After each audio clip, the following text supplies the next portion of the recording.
오늘은 이 세대를 본받지 말라라는 제목으로 은혜를 나누겠습니다. 지난 한 해 동안 우리가 어려운 일, 마음이 아픈 일, 힘든 일을 겪고 그래도 불구하고 건강하게 하나님이 지켜주셔서 이제 새해를 맞이할 수 있게 해주셔서 너무나 감사드립니다. 우리들의 인생 가운데 여러 가지 예기치 않은 많은 사건들이 일어나고 또 국가적으로 세계적으로 우리가 예상하지 못한 일들이 많이 일어나고 있습니다. 성경에도 예언이 되어 있지만 마지막 때에는 처처의 난리의 소문이 일어날 것이고 수많은 일들이 천재지변이 일어날 거라고 예언되어 있습니다.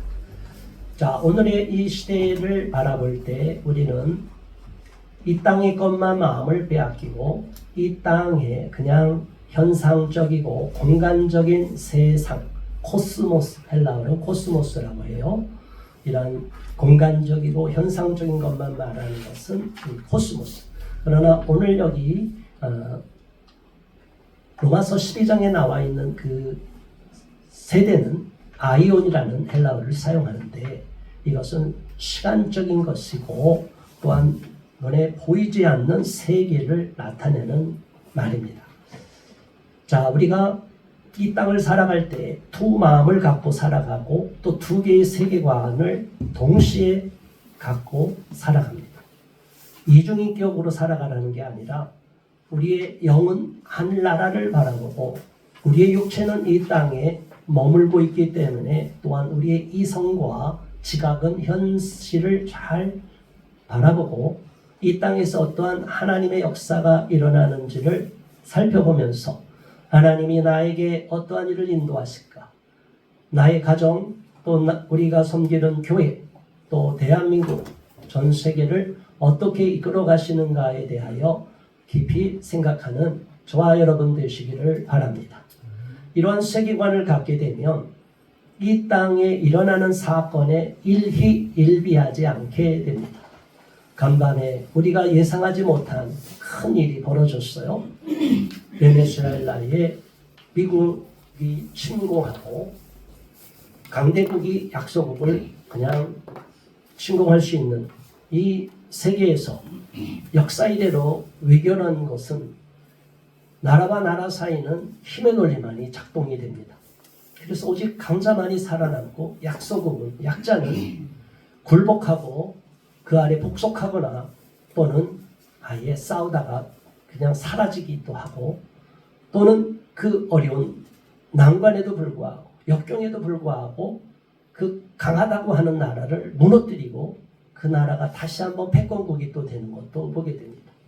이러한 역사의 흐름 가운데 우리는 하나님을 바라보고 하나님이 세상을 어떻게 이끌어가고 계시고 또 우리나라도 어떻게 이끌어가고 계시고 어떠한 계획을 올 한 해 주실지 우리는 기대하는 마음 또 하나님 앞에 간절히 소망하는 마음을 가져야 될 줄로 압니다. 악인은 반드시 심판한다는 것이 하나님의 뜻입니다. 악한 자들이 잠시 번성하는 것 같지만 결국은 악인은 하나님이 심판을 해요. 그러나 국제관계 속에서는 이게 일시적으로 일어나지 않을 수가 있어요.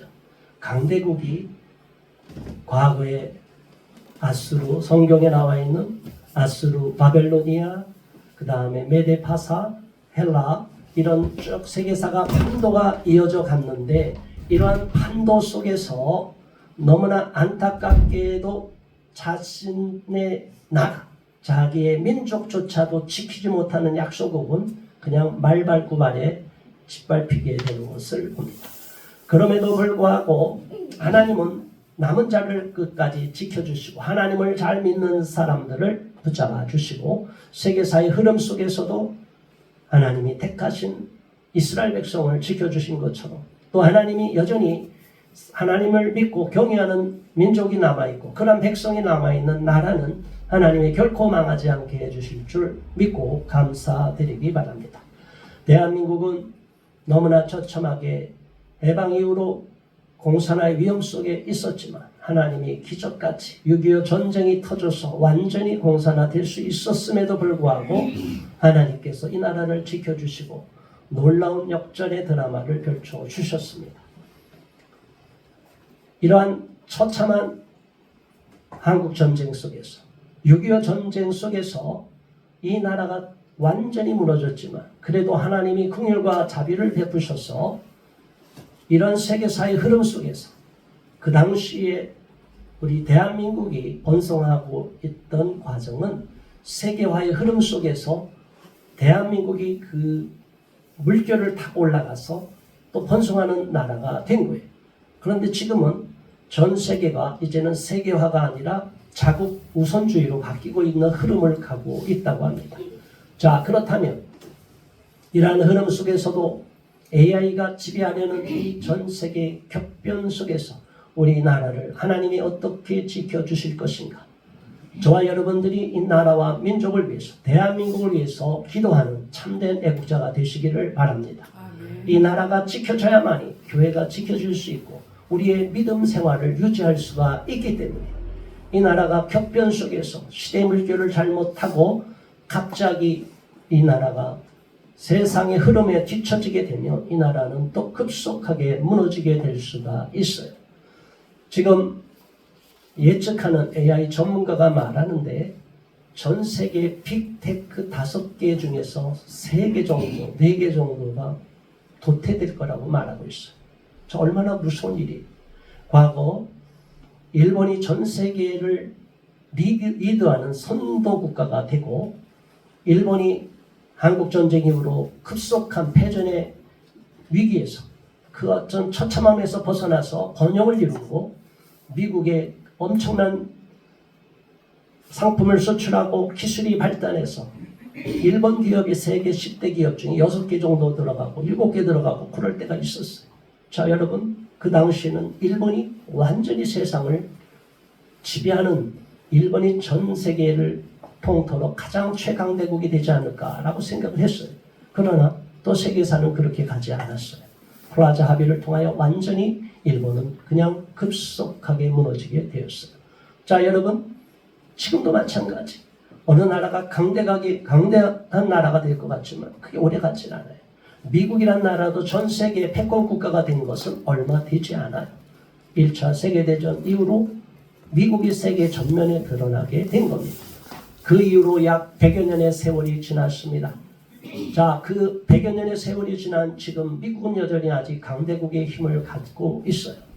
가장 우리가 중요한 것은 어느 강대국이든지 지배해서 그 나라를 완전히 무너뜨리려고 하고 그 나라를 독재체제로 만들려고 해요. 이 공산국가의 특징이에요.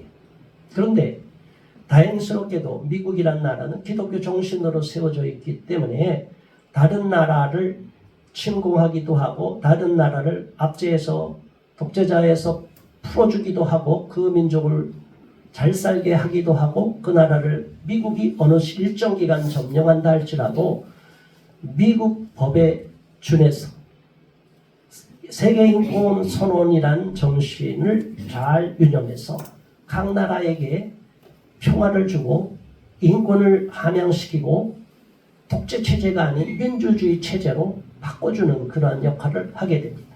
우리나라도 미국 때문에 민주주의라는 것이 무엇인지를 알게 되고 배웠던 거예요. 해방 이후에는 우리나라 모든 백성들, 그 당시에 대다수가 공산주의가 이상향이라고 생각했고 지식인들이 다 그렇게 생각하고 있었습니다. 그러나 그때 만약 우리가 공산화됐다면 어떻게 될 거예요? 처참한 상황에 짓밟혔을 겁니다. 하나님은 그래서 세계 역사를 지배하고 있는 역사의 주인이 하나님이시기 때문에 이 자유 대한민국을 지키기 위하여 정치인들 세계사의 판도를 서서히 바꿔가고 계시고 우리 대한민국을 자유민주주의 체제로 공고히 하기 위해서 한미동맹이라는 것을 만들어서 역사 이래로 대한민국에 이렇게 오랫동안 전쟁이 일어나지 않은 평화의 시대를 맞이하게 된 겁니다. 평화의 시대가 도래했기 때문에 우리가 경제개발도 이루게 됐고 이제 최첨단의 선진국가가 됐습니다. 그런데 전문가의 말에 의하면 앞으로는 이런 시대가 오지 않는다고 합니다. 이 대한민국이 가장 그 세계화의 물결에서 최고의 혜택을 받은 나라가 됐다는 거예요. 이제 앞으로는 각자 도생의 나라가 되기 때문에 모든 나라가 기술을 공유하고 제공해 주지 않는다고 그래요. 과거에는 선진국이 자기 진영에서 서로 우리 편을 끌어들이기 위해서 기술도 제공하고 경제적인 원조도 해주고 그 나라가 잘 살 수 있도록 폐허에서 복구할 수 있도록 유럽도 복구해줬고 일본도 도와줬고 우리 대한민국도 도와줬어요. 이런 미국이라는 나라가 그런 세계화 정책을 폈지만 이제는 미국이라는 나라도 세계화 정책을 펴지 않는다고 해요. 자, 이런 시대적인 상황, 국가적인 상황, 이런 상황 속에서 우리 크리스찬들은 기도할 때 어떻게 기도해야 되겠습니까? 이 땅에 눈에 보이는 대로만 다 하나님이 이끌어가지 않으시고 눈에 보이지 않는 세계 속에서 하나님이 영적 전쟁을 통해서 영적인 흐름을 바로잡고 나서 이 세상의 질서도 바로잡아가는 것을 봅니다. 또한 아무리 악한 자들이 세상을 지배한다 할지라도 하나님이 허락하시기 때문에 악한 자들이 세상을 지배하려는 악한 일들을 도모하고 있는 거예요. 그러나 마침내 이 세상의 끝날이 오면 하나님은 역사를 심판하시고 악한 원수마귀도 지옥으로 불지옥으로 떨어뜨리고 완전히 세상을 재편하고 새하늘과 새 땅을 이루어 주실 것입니다. 그러한 종말론적인 신앙을 갖고 오늘 하루를 하나님과 초점을 맞추고 하나님과 교통하면서 살아계신 하나님께 기도하며 날마다 승리하는 저와 여러분 되기를 주의 이름으로 축원합니다. 오늘 주신 말씀을 보겠습니다. 1절의 말씀 우리가 다시 한번 봉독합니다. 그러므로 형제들아 내가 하나님의 모든 자비하심으로 너희를 권하노니 너희 몸을 하나님이 기뻐하시는 거룩한 산 제물로 드리라. 이는 너희가 드릴 영적 예배니라. 아멘. 오늘 사도 바울이 로마인들을 향하여 고린도 교회에 머물면서 서신을 보내는 내용인데 여기서 이제 후반부로 넘어가면서 이제 마무리하는 차원에서 강조하면서 사도 바울이 말하는 내용입니다. 형제들아 내가 하나님의 모든 자비하심으로 너희를 권하노니 우리의 몸을 너의 몸을 살아계신 하나님께 기뻐하시는 거룩한 산 제물로 드리라 그렇게 말을 하고 있어요. 구약시대에 하나님께 드리는 제사는 짐승을 잡아 죽여서 하나님께 드렸습니다. 그러나 오늘 복음시대로 넘어오면 더 이상 짐승으로 제사를 드리지 않게 돼요. 우리의 모든 죄는 예수 그리스도께서 십자가에서 대속의 피를 흘리심으로 완전히 도말하셨어요. 그래서 누구든지 저를 믿고 예수님의 보혈로 씻김을 받으면 우리는 죄사함을 받게 된 거예요. 그리고 순간순간 짓는 자범죄까지도 원죄뿐이 아니라 자범죄까지도 예수님의 보혈로 우리가 회개하면 다 용서해 주시고 씻어 주시는 거예요. 그렇기 때문에 우리는 더 이상 짐승으로 대신하여 짐승의 피를 흘려서 우리 죄를 사하려고 사함받으려고 할 필요가 없는 거예요. 우리는 우리 자신을 드리면 되는 거예요. 우리 자신을 살아있는 우리 자신을 하나님 앞에 드리고 그리고 산 제물로 드릴 때 우리 하나님이 기뻐 받으시는 제사라고 여기게 되고 그것이 진정한 영적 예배다라고 말하고 있는 거예요. 예배를 드린다는 것은 구약시대의 이스라엘 백성들을 생각해 보세요. 자기가 죄를 지으면 자기 죄를 사하기 위해서 사함받기 위해서 속죄제, 속건제 이 제사를 드리기 위해서 화목제는 다르지만 자 이게 소제는 다르지만 곡식으로만 드리는 제사가 아니라 실제로 우리 죄를 사함받는 제사는 짐승을 데리고 와서 자기가 짐승을 잡아서 피를 흘려야 돼. 이게 얼마나 무서운 거예요. 짐승의 제사를 구약하게 아주 탁월한 그 전문가가 분명히 말해요. 제사장이 짐승을 잡는 게 아닙니다. 내가 지은 죄를 사함받기 위해서 양이든 염소든 송아지든 끌고 와서 내가 죽이는 거예요. 그리고 내가 피를 흘리고 그 죄값을 사함받고 제물로 드리는 거예요. 자, 여러분 어떤 생각이 들어요? 내가 죄를 지으면 아까운 동물이 죽어요. 짐승이, 가축이 죽어요. 돈도 아깝지만 실제로 내가 애꿎은 짐승을 죽이게 되는 거예요. 얼마나 무서운 거예요. 내 죄 때문에 짐승을 직접 죽이면 그 제사 드리는 사람의 마음이 얼마나 두려운 마음도 들고 얼마나 심각한 생각이 들겠습니까? 그런데 그것도 타성으로 지면 계속 또 같은 죄를 짓는 거예요. 그런데 오늘날 이렇게 하나님 앞에 진정으로 제사 드리는 마음을 잃어버리는 거예요. 이러한 수고를 다 없애버리기 위해서 예수님이 친히 나 대신에 십자가를 지고 가셨는데, 날마다 우리는 하나님께 예배를 드린다고 하면서도 하나님께 제사 드리는 마음을 잃어버리고 습관적으로 젖어버리면 안 된다는 거예요. 그래서 어린아이부터 어른까지 하나님께 예배 드릴 때 그 마음 자세는 분명하게 하나님을 경외하는 마음을 갖게 해야 되는 거예요. 그런 것 없이 어린아이들이라고 교회학교에서 오늘날 그냥 아이들 사탕이나 주고 선물이나 주려고 그러고 아이들을 그냥 모아서 즐거운 시간만 보내려고 하면 안 되는 거예요. 우리는 분명하게 예배를 드릴 때는 엄격하게 정확하게 하나님 앞에 진정으로 예배를 드려야 되는 거예요. 짐승을 끌고 와서 내 죄값을 치르는 그러한 제사를 드린 것처럼 우리가 하나님 앞에 나 대신에 십자가에서 대속의 피를 흘리신 예수님의 그 희생을 기억하면서 정말로 정직한 마음, 경외하는 마음으로 드리는 예배, 그것이 영적 예배가 된다고 말하고 있는 것입니다. 두 번째 2절의 말씀 보겠습니다. 함께. 너희는 이 세대를 본받지 말고 오직 마음을 새롭게 함으로 변화를 받아 하나님의 선하시고 기뻐하시고 온전하신 뜻이 무엇인지 분별하도록 하라. 아멘. 앞서 말한 대로 여기서 말하는 세대는 헬라어로 코스모스가 아니라 아이온이라고 말했어요. 그냥 눈에 보이는 이러한 현상계 이런 것만이 아니라 보이지 않는 그런 시간 속에서 보이지 않는 세계를 나타내는 아이온을 본받지 마라. 그렇다면 우리가 눈에 보이는 이러한 세계사의 흐름, 뉴스만 보고 마음을 빼앗겨서 안 되고 이러한 세상 일어나는 사건, 이러한 역사의 흐름 속에서 그 너머에 계신 하나님이 어떠한 눈으로 바라보고 세계를 지배하고 계시고 이끌어 가시느냐까지 봐야만이 진정한 영적인 시각을 갖게 된다는 거예요. 이 시대가 어떻게 흘러가는지 흔들리지 않고 요동하지 않게 된다는 거예요. 악한 자들이 잠시 일락을 누리고 악한 자들이 번성하고 악한 자들이 권력을 장악하고 불의와 불법을 자행한다고 해요. 거기에 마음을 다 빼앗겨서는 안 된다는 거예요. 그것은 그냥 이 세계고 세상일 뿐이에요. 여기서 말하는 아이온, 이 시대는 세대는 그거보다 더 너머에 계시는 시간 속에서 눈에 보이지 않는 세계까지도 지배하고 다스리시는 하나님을 바라보고 이 세상을 바라보는 거예요.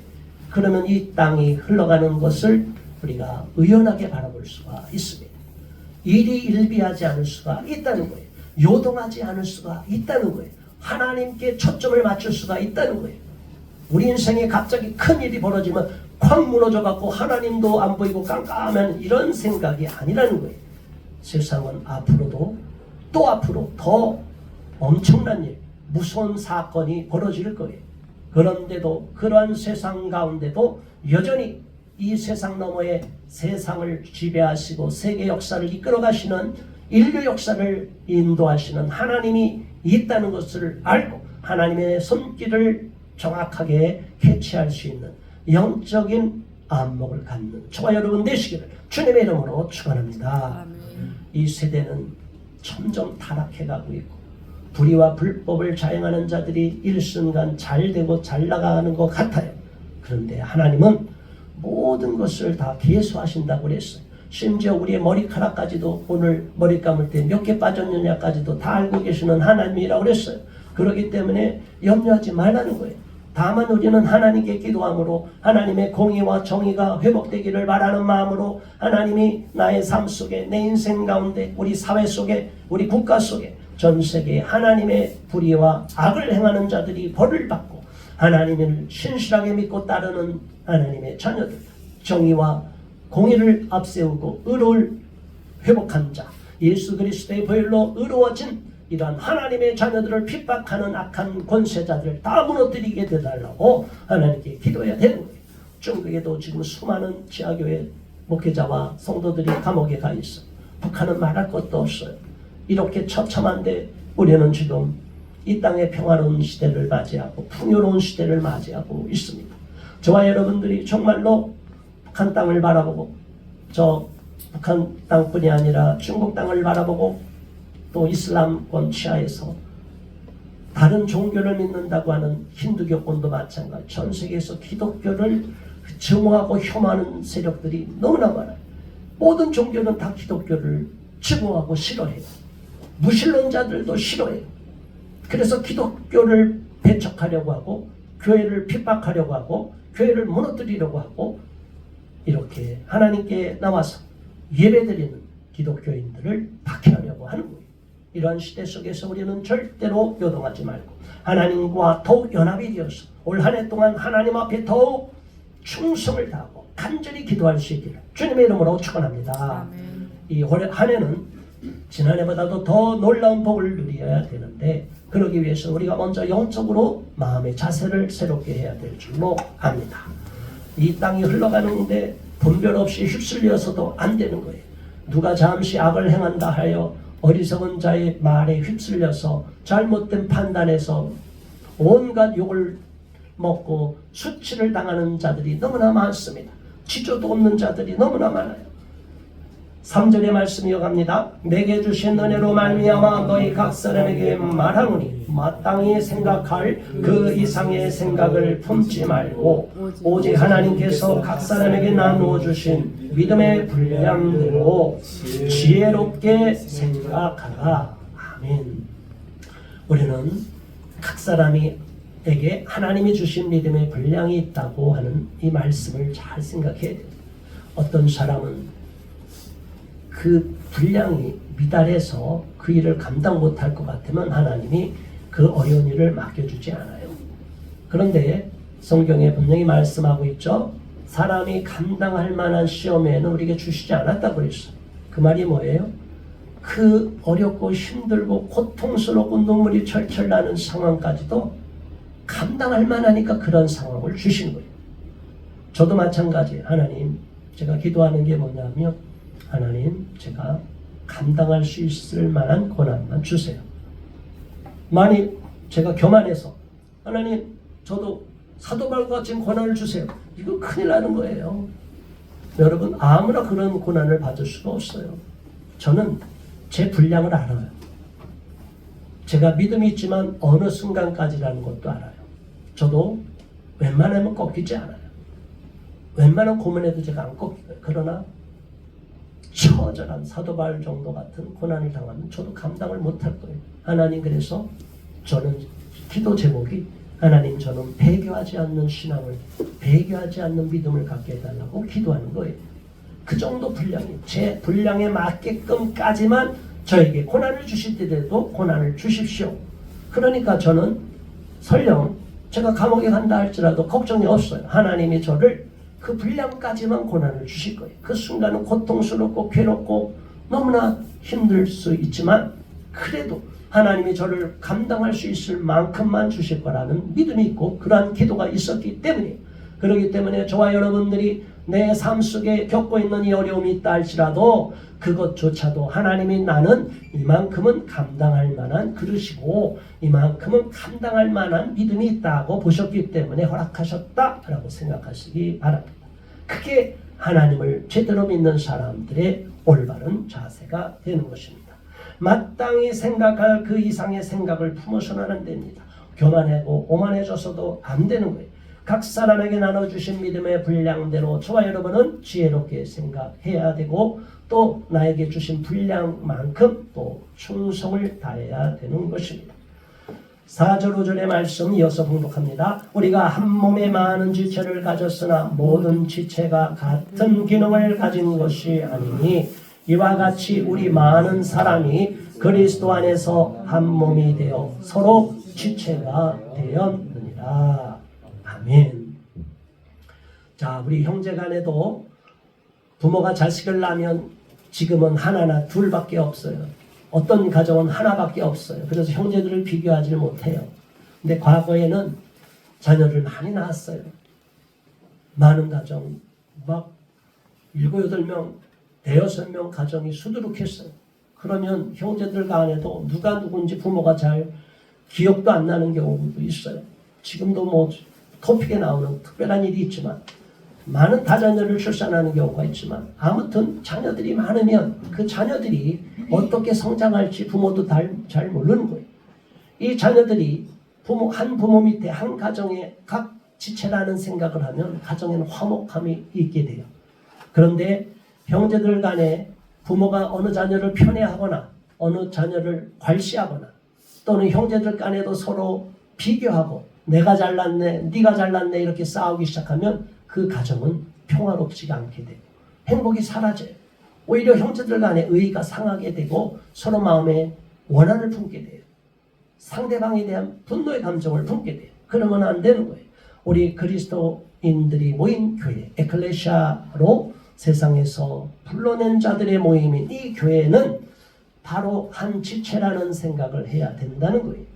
우리는 각 사람이 하나님이 부르신 교회 안에서도 한 몸인 것처럼 머리가 되신 그리스도에 붙어있는 몸인 것처럼 한 몸인 것처럼 우리는 각 사람이 각 지체가 서로 역할이 다를 뿐이지 한 몸에 붙어있다는 생각을 해야 되는 거예요. 공동체라는 인식을 해야 되는 거예요. 한 몸이라는 인식을 가져야 되는 거예요. 자, 여러분, 우리가 한 몸이라고 생각하면 어떤 생각이 들어요?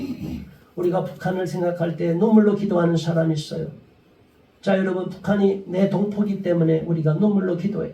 대한민국 헌법에도 한반도와 그 부속 도서가 대한민국이에요.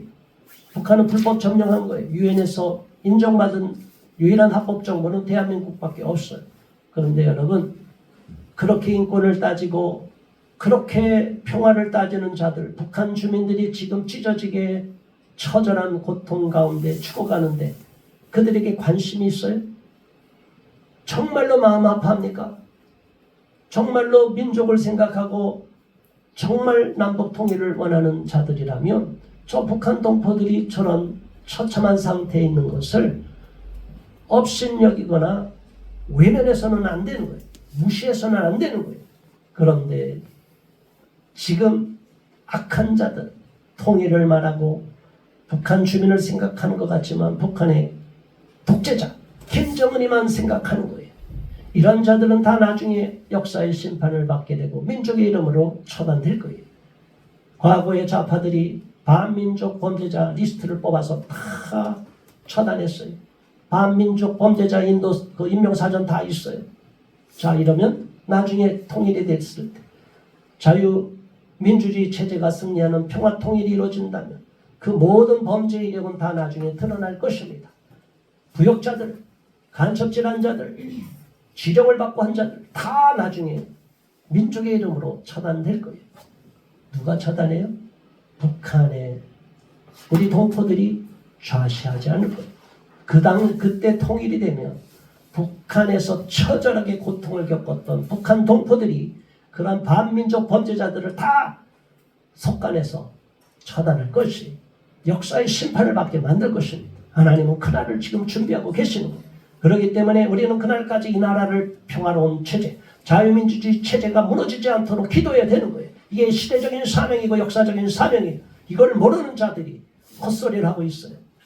무서운 거예요. 하나님 앞에 범죄를 하고 있는 거예요.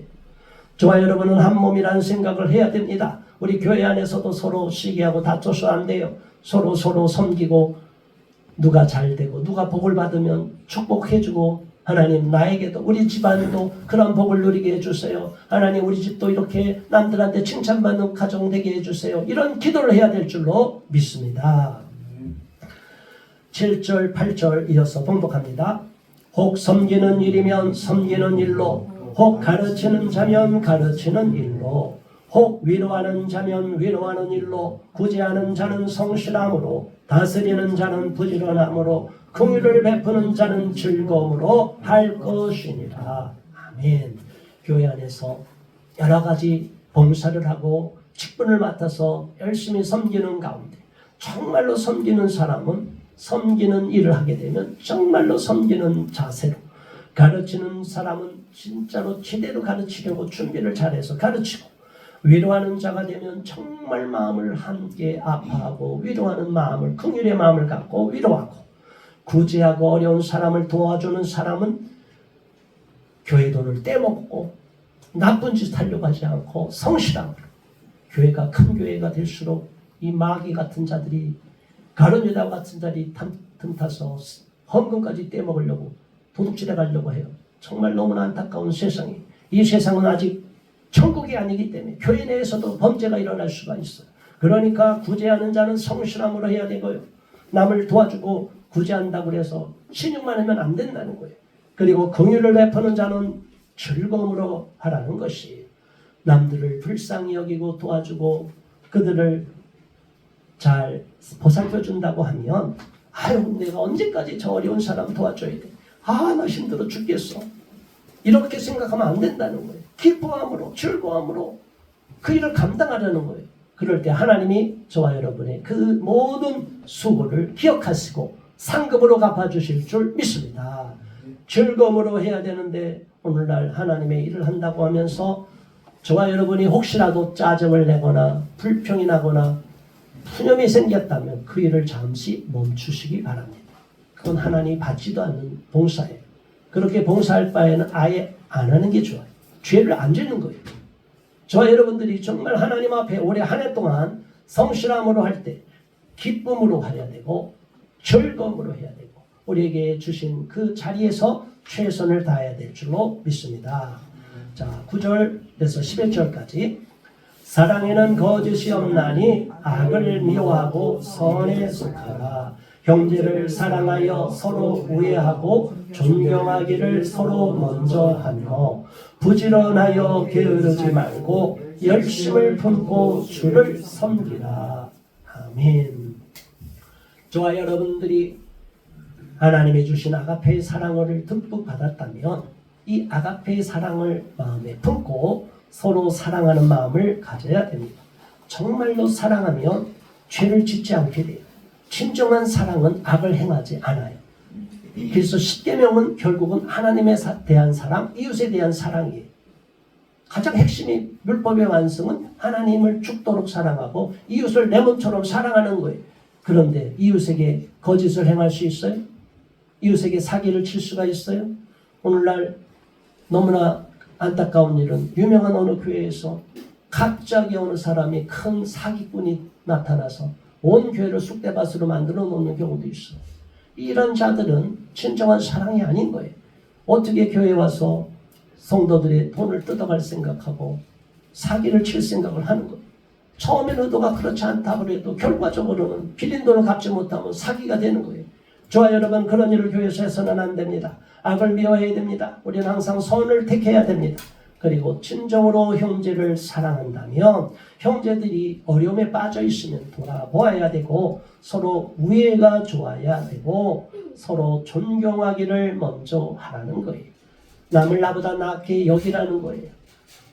그분을 세상 기준으로 지금 그 사람이 얼마나 돈이 있느냐 없느냐 그런 마음으로 보면, 인간의 눈으로 보면 안 된다는 거예요. 이 세대의 풍조에 휩쓸려서는 안 된다는 거예요.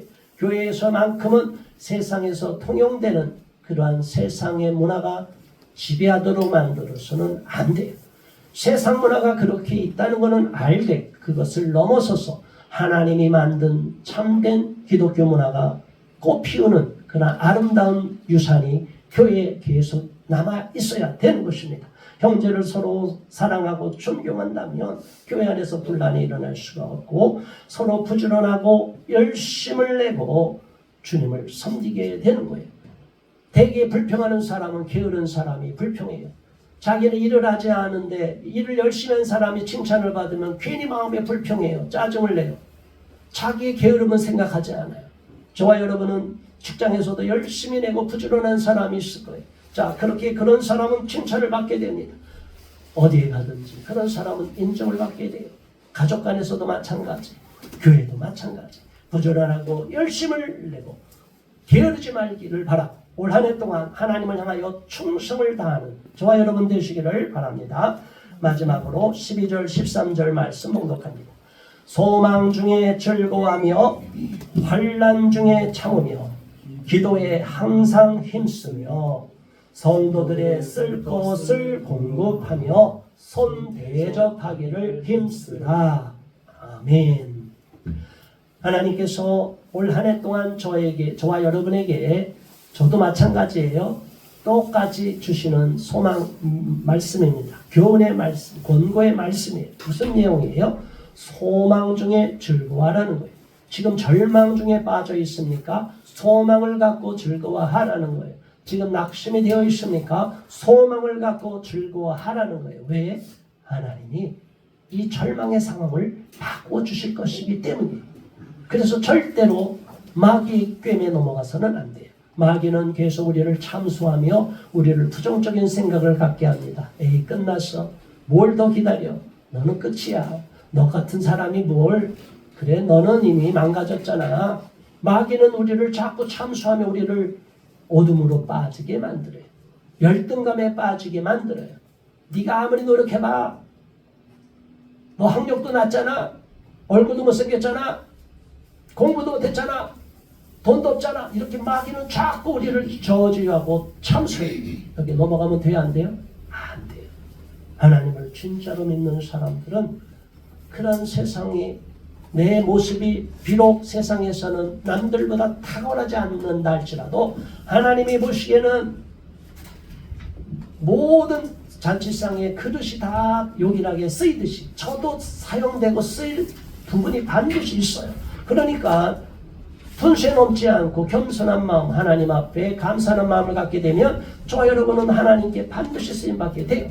그러니까 기뻐하라는 거예요.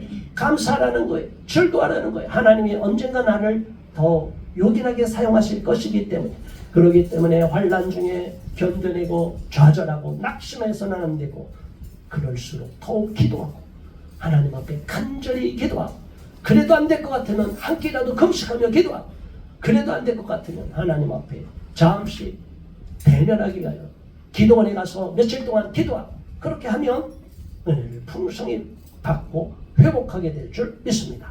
성도들의 쓸 것을 공급하고 내가 먼저 하나님의 복을 많이 받았다면 교회를 통하여 어려운 성도들을 먼저 구제하고 도우라는 것이 영적인 법칙이에요. 원리예요. 그래서 저와 여러분 가운데, 우리 성도들 가운데 먼저 하나님의 풍성한 물질의 복을 받으며 그 이웃에 어려운 형제들이 있다면, 지체들이 있다면 도와주고, 교회 헌금하는 것도 물론이고 또 그들의 어려운 형편을 살펴봐서 도와주고, 손님이 오는 것 손 대접하기를 잘하라. 나한테 알려지고 유력한 사람이고 앞으로 저 사람과 친해지면 내가 엄청 유익이 날 거야 라고만 얕은 꾀를 부려서는 안 되고, 그냥 나와 상관이 없고 나한테 특별한 도움이 안 되는 것 같은 사람이라 할지라도 그들을 잘 대접해 주라는 거예요. 예수님이 말씀하셨잖아요. 양과 염소를 가를 때 이 약한 자들 앞 책망하는 염소가 있었지만 양들은 축복을 하셨어요. 그런데 양들이 놀라는 거예요. 언제 제가 예수님을 섬겼습니까? 우리 섬긴 적 없는데. 예수님 뭐라고 말씀하셨어요? 내가 목마를 때 물을 줬다. 배고플 때 먹을 거 줬다. 감옥에 갇혔을 때 너희들이 나한테 찾아왔다. 여러분, 우리가 어렵고 힘든 가운데 있는 이웃 지체를 돌보는 것이 바로 예수님을 섬기는 것인 것을 정확히 이해하시고, 올 한 해 동안 오늘 주신 말씀을 마음에 새기고 이 세대에 부패하고 오염된 죄악된 세상에 휩쓸리지 말고 하나님이 기뻐하는 참된 영적인 시각을 갖고 영적인 은혜가 충만하여서 하나님께 칭찬받는 여러분 모두가 되시기를 주님의 이름으로 축원합니다. 우리 모두 그러한 한 해를 보내게 해달라고 이 시간 잠시 합심하여 기도하겠습니다. 주여 할렐루야. 하나님 아버지 고맙습니다. 감사합니다. 하나님, 오늘 주신 말씀을 마음에 새기면서 우리가 이 시대를 본받지 않기를 바랍니다. 우리 하나님이 참으로 기뻐하는 일이 무엇인지를 우리가 정확하게 알게 되었습니다. 하나님 아버지여, 올 한 해 동안 더욱 풍성한 은혜를 누리기를 바라며 우리 하나님께 헌신하며 충성하기를 바라며 정말로 하나님 교회 안에서 서로 섬기고 지체로서의 의식을 회복하기를 바라며, 또한 이 나라와 이 민족이, 대한민국이 어려움에 빠지지 않도록 이 나라를 위해서 열심히 기도하며 노력하기를 바라며, 전 세계가 어떻게 흘러간다 할지라도 하나님께서 역사를 지배하고 계시고 다스리고 통치하고 계심을 믿고 우리 하나님 앞에 더욱 기도함으로 안전함을 보장받을 수 있는 우리 모두가 되도록 도와주시옵소서. 우리 하나님이여, 이 나라 백성들을 긍휼히 여기시고 저 북한 동포들을 불쌍히 여겨주시고 저 중국과 전 세계에서 핍박받고 고문당하고 감옥에 갇혀서 생명의 위협에 처해 있는 하나님의 자녀들, 저 아프리카에서도 수많은 사람들이 순교를 당하고 있는 이 처참한 시대입니다. 아버지여, 저들을 기억하시고 보호하여 주시고 안전하게 지켜주시옵소서. 예수 그리스도 이름으로 간절히 기도드리옵나이다. 아멘. 아멘.